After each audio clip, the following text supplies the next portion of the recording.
we're here at the Greg Padgett Foundation fundraiser. I'm here with Larry Phillips.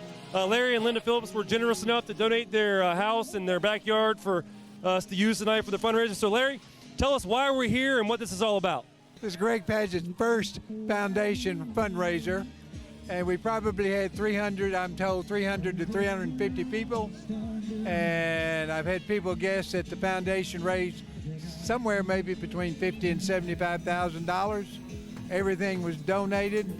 It was a great time. It was a city event, and we look forward to doing it again next year and do it bigger and better next year. And it was our pleasure. Right. Well, tell us, the event was a little different than most, right? We didn't have ties and coats on, and we had bounce houses, and we got a band, and we got food.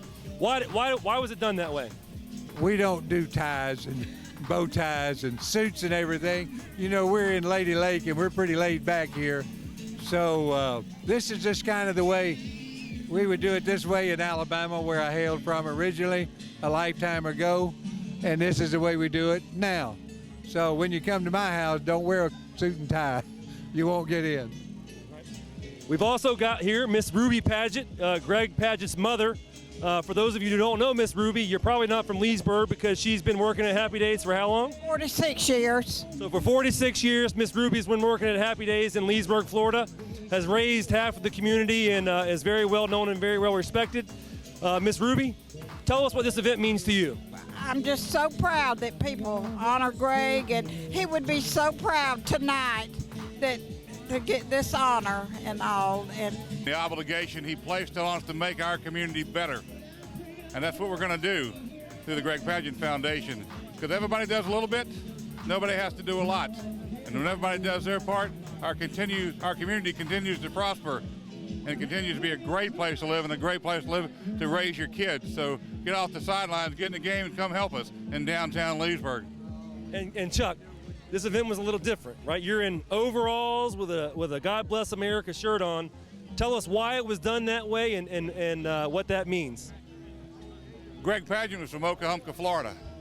Little community, just part of our community. Every day, hey, the Tootsie Roll Pop, every day. It's a view, Greg. It is the people working in our community, get up and go to work every day, who make it great. Ain't nothing about air, it's not about money, it's about coming out there and playing a little part in it. It's about Miss Ruby. Every day, 80 years old, going to work, taking care of little kids at the daycare center, making a difference where you can. That's what it's about. It's just about being a part of something great. So, successful event. We'd like to thank Lakefront TV for being here tonight and supporting the foundation. Look forward to doing it next year, you bringing out your auctioneer skills and having a good time. Lakefront TV makes it better. You guys come out and see us. Come to the Lightning games. Come to the foundation events. Come to Mardi Gras. Just get involved, folks. Just get involved.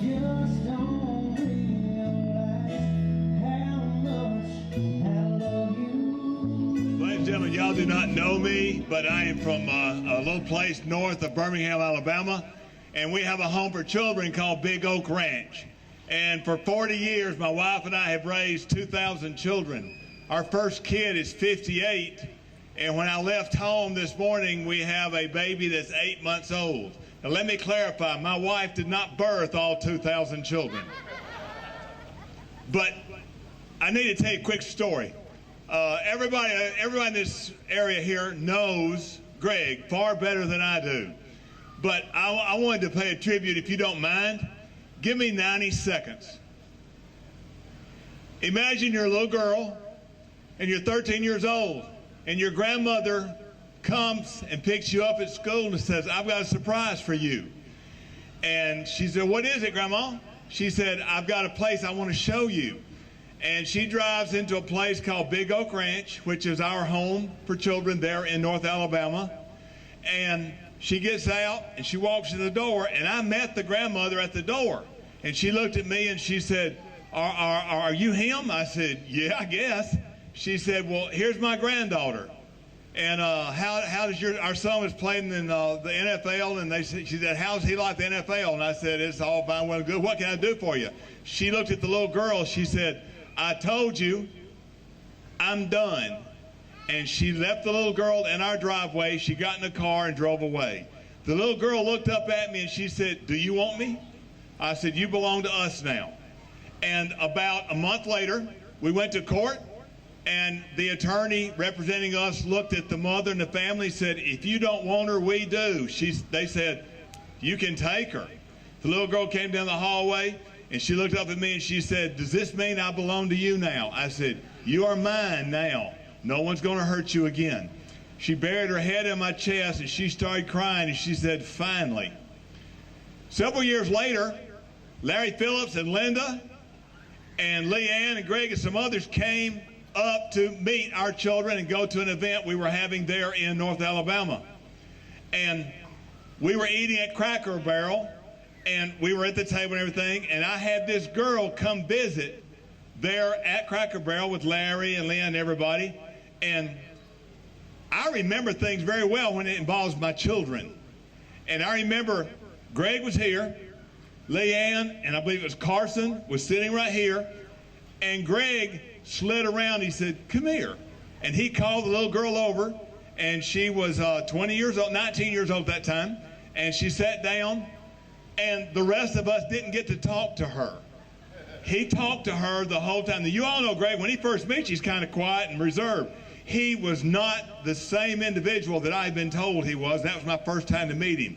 He didn't speak to me, but for 20 minutes, he talked to that little girl. When they left and got in the plane and flew home, she came to me and she said, "That man made me feel special." She now has just completed her master's degree. She is a teacher in school. She's 23 years old. She made it because a man named Greg sat down with her and made her feel special. And I asked her, I said, "Tell me what it meant." She said, "A complete stranger that didn't even know my story, didn't even know where I had come from, loved me." And then she said this, "He made me feel like there was nothing wrong with me." That's a great man. And the thing about it, you know far more than I know about stories like that there are thousands, I'm sure. But I can tell you, God used that man to change a little girl's life who's now a quality, young, godly woman, and she's going to make it. So as you get ready to do the auction, y'all going to do an auction, is that correct? When you get ready to do the auction, I want you to remember the ripple effect of what you're doing tonight is not just Larry and Linda hosting us or the foundation working. This is a ripple effect that will change lives for generations to come. All I know is he changed one little girl's life forever. It's been a joy. Thank y'all very, very much. Let me be with you guys. Well, I've known Greg since 1971. We were in 5th grade together. Greg and I had played football together through the Leesburg football system, played sports together all through high school, lifted weights.